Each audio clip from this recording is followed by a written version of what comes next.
Flere har mål, og det tyder jo på at interessen rundt denne prisen, slik som verden ser ut nå, veldig god.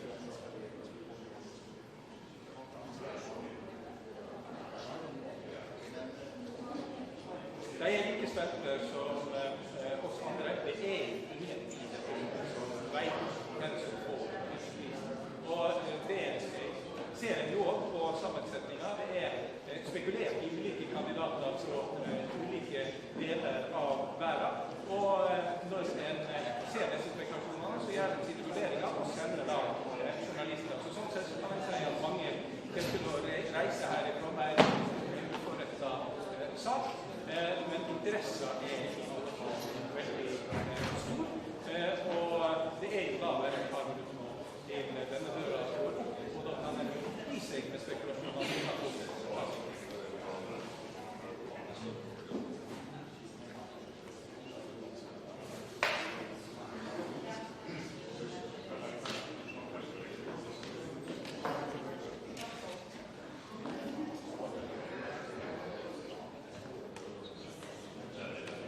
Ja, det en spesiell dag når kunngjøringen skjer. Her ser vi spennende står på at Jørgenborgs som vi har snakket om.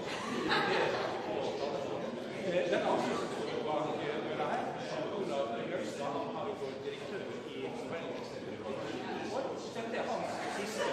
Så det altså en førstereisgutt og en, skal vi si, siste reisgutt. Sikkert spesielt for begge to, og ganske særlig for Jørgenborgs som den yngste leier av Paix. Han representerer i egen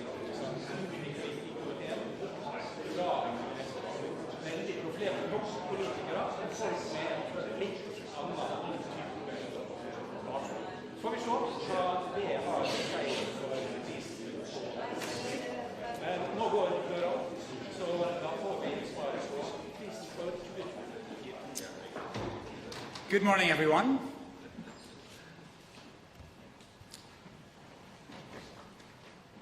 The Norwegian Nobel Committee has decided to award the Peace Prize for 2024 to the Japanese organization Nihon Hidankyo.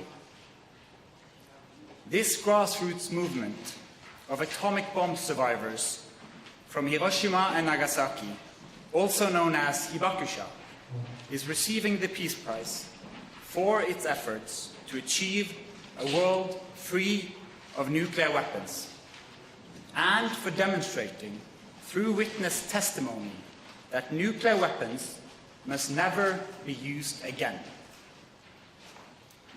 In response to the atomic bombs attacks of August 1945, a global movement arose whose members have worked tirelessly to raise awareness about the catastrophic humanitarian consequences of using nuclear weapons. Gradually, a powerful international norm developed, stigmatizing the use of nuclear weapons as morally unacceptable. This norm has become known as the nuclear taboo. The testimony of the Hibakusha, the survivors of Hiroshima and Nagasaki, is unique in this larger context.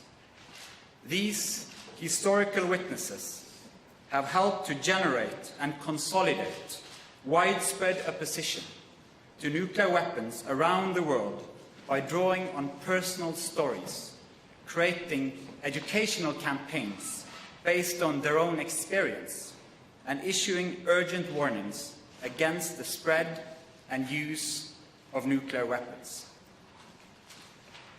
The Hibakusha helps us describe the indescribable.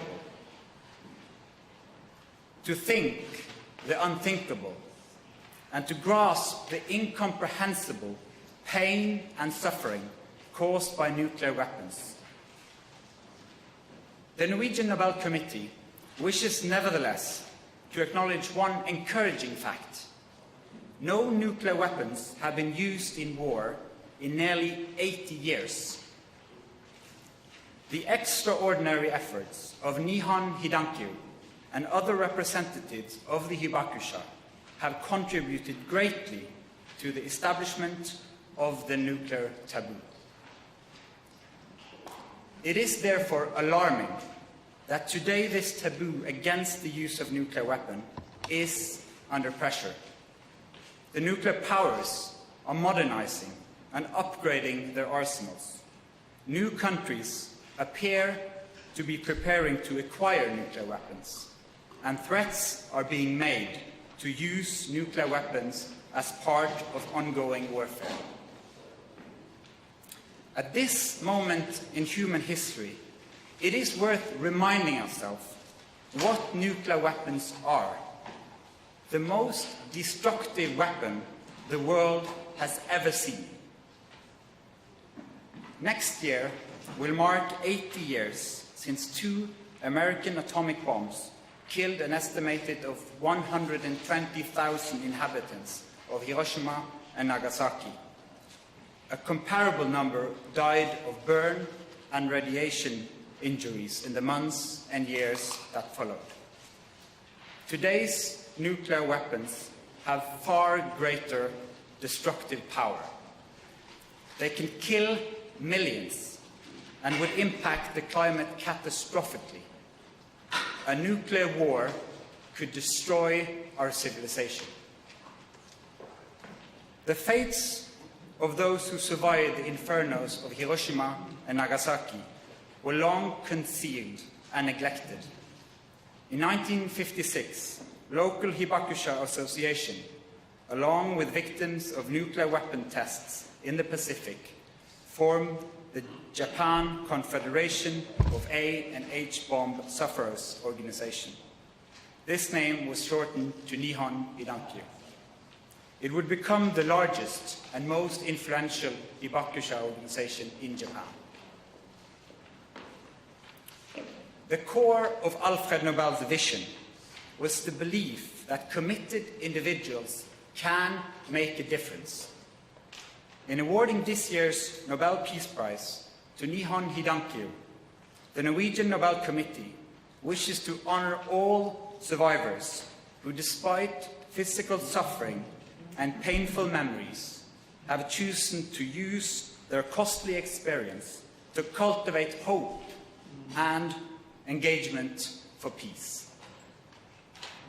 Nihon Hidankyo has provided thousands of witness accounts, issued resolutions and public appeals, and sent annual delegations to the United Nations and a variety of peace conferences to remind the world of the pressing need for nuclear disarmament.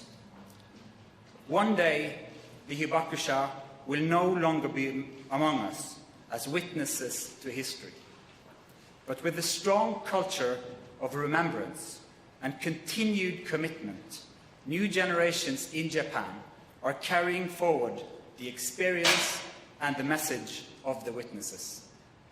They are inspiring and educating people all over the world. In this way, they are helping to maintain the nuclear taboo, a precondition of a peaceful future for humanity. The decision to award the Nobel Peace Prize for 2024 to Nihon Hidankyo is securely anchored in Alfred Nobel's will. This year's prize joins a distinguished list of peace prizes that the committee has previously awarded to champions of nuclear disarmament and control. The Nobel Peace Prize for 2024 fulfills Alfred Nobel's desire to recognize efforts of the greatest benefit to humankind. Thank you. Stolt Halsnes, Norwegian TV 2. with all the conventional military conflicts going on in the world right now, what, if any, is the signal from the Nobel Committee to world leaders in the conflicting parties? Our message to world leaders all over the world is that the messages, the stories and testimonies of the Hibakusha is an important reminder of how unacceptable the use of nuclear weapons is. We should listen to their voices, and I hope all leaders take the time to listen to the painful and dramatic stories of the Hibakusha that reminds us that these weapons should never be used again, ever. Good morning, I think it's safe to say that you defied most of the speculations this year. Why this kind of prize this year? When we look at the developments and the conflicts around the world, we see how crucial it is to uphold a nuclear taboo, to uphold the norm saying nuclear weapons should never be used again. The Nihon Hidankyu and the Hibakusha is crucial in this context.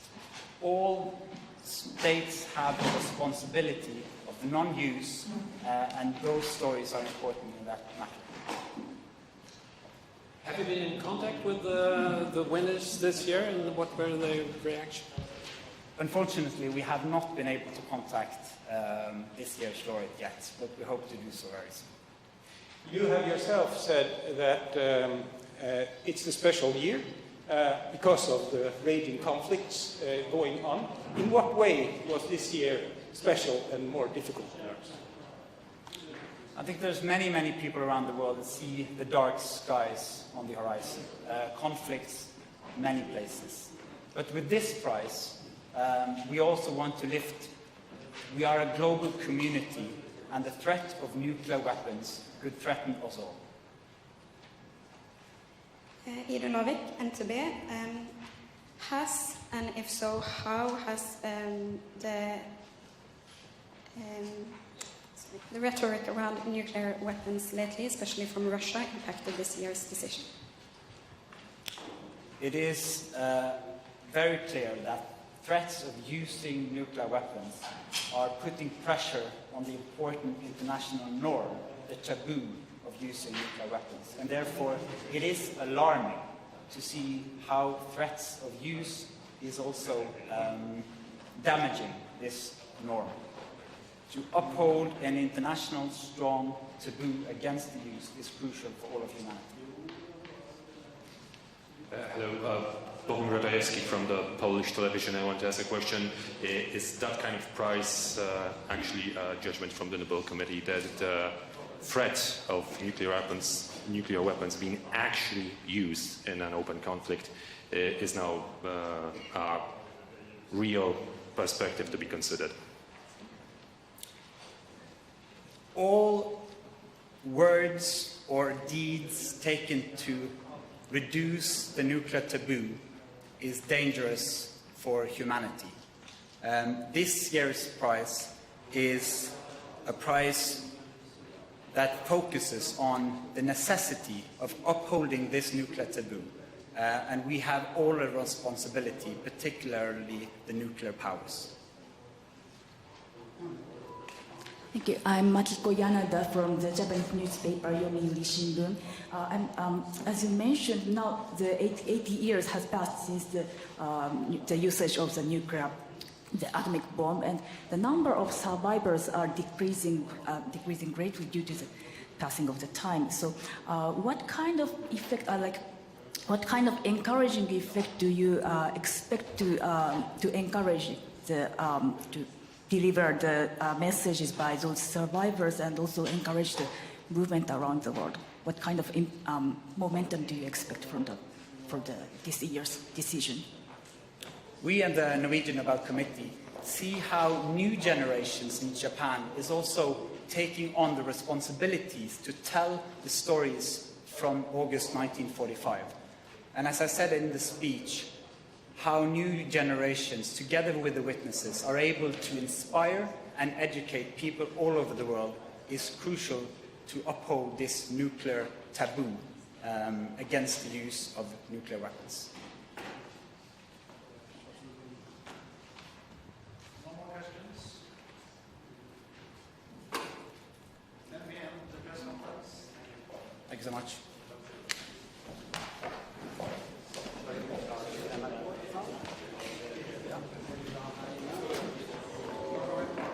Da gjør vi klart til NRK-intervju her. Det er først på siden. Bare riktig viktig, altså. Er det rett på Hei? Ja.